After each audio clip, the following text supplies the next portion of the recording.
Lithuania is the first EU country to completely wean itself off Russian gas. Admittedly small, but the country is located on Russia's doorstep. It spent the last decade reducing its need for Russian energy. In 2014, you'll recall, after Russia annexed Crimea, Lithuania built an LNG terminal on the Baltic coast to import gas from other countries. It linked into Europe's electric grid through Poland, and it increased its use of renewables, all of which has made it energy independent of Russia. The Lithuania's president is Gitanas Nausėda. He joins me now from Vilnius. Mr. President, it is good to see you, sir. This is exactly what you feared back in 2014 was going to happen, that the dependence upon Russia would put Europe in an impossible position. You know, since the regaining of our independence, we have quite long history of relations, economic, social relations with Russia. And if we are talking about the energy sector, this was a story of blackmailing and pressure. So this was the reason why we decided very early to implement very important infrastructure projects in my country. And I would like to mention also oil terminal, which was built in 1999. It allowed us to import crude oil through the Baltic Sea. And you mentioned LNG terminal, which was built in 2014 with the symbolic name Independence. Actually, this is a cornerstone of our independence from the natural gas from Russia. So this is the reason why we have decided to stop to buy Russian oil and Russian gas. And we would like that other countries of European Union would follow our example. Other countries of Baltic region, Latvia and Estonia, followed our example immediately. So if we take Germany, France, Czech Republic, all those other countries, the Netherlands, that are very large net importers, and say that they can't do it immediately. Well, Mr. President, there's genocide that's been going on in Europe. If they can't stop it now, if they can't stop imports now, what do you say?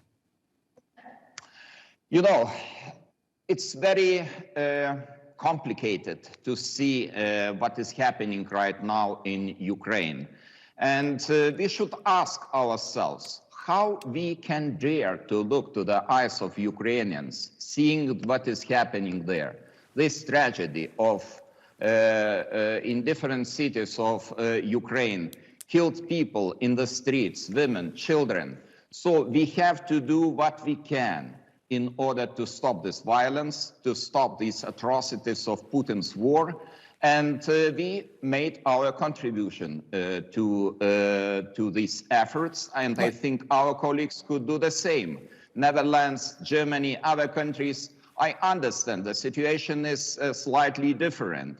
But this is a price we have to pay right now just to be solidar with the nation of Ukrainians. And we started just very early because Lithuania understood that we didn't have any illusions regarding Russia. We understood that this is a long-term threat to European Union, to the democracy. And now the countries, other countries of Western Europe should realize that we have to deal with very dangerous adversary, and we have to do all the measures, implement all the measures which would lead to the energy independence.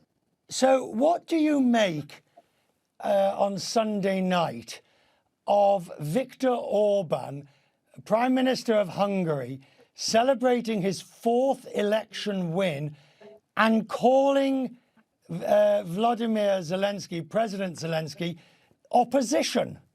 What do you make of it? It's a pity to hear such sentences, such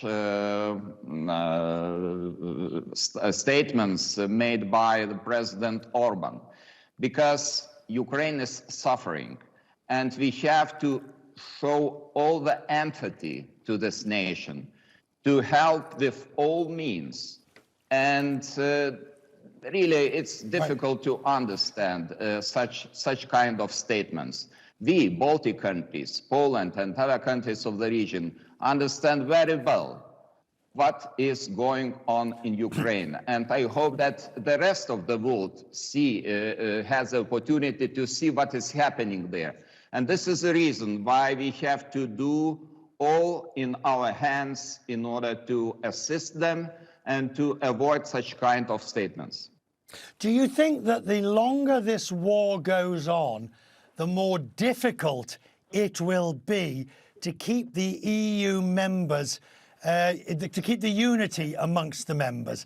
If you've already got people like Orban saying that Zelensky is an opponent, and you've got some countries now saying, yes, we'll take immigrants or migrants or refugees, but not too many, we're overwhelmed, that unity is going to become frayed. You mentioned that this is sometimes quite complicated to find this unity because we are talking about 27 members of European Union. And of course, we have different attitude, different perceptions regarding Russia.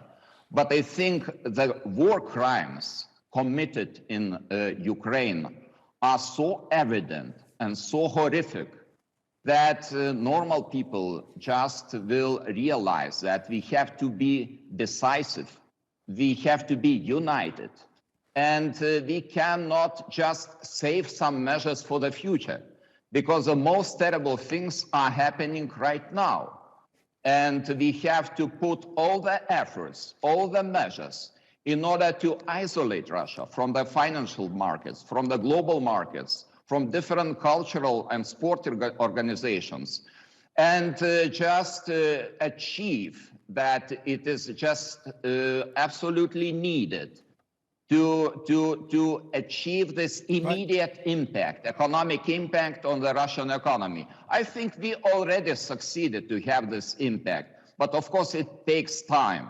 And meanwhile, we have to assist Ukraine with all means, military means, financial aid, humanitarian aid. So those are the measures we could implement in the short run. Mr. President, I'm grateful that you've given me time in your busy schedule, sir. Thank you. The President of Lithuania joining me this evening.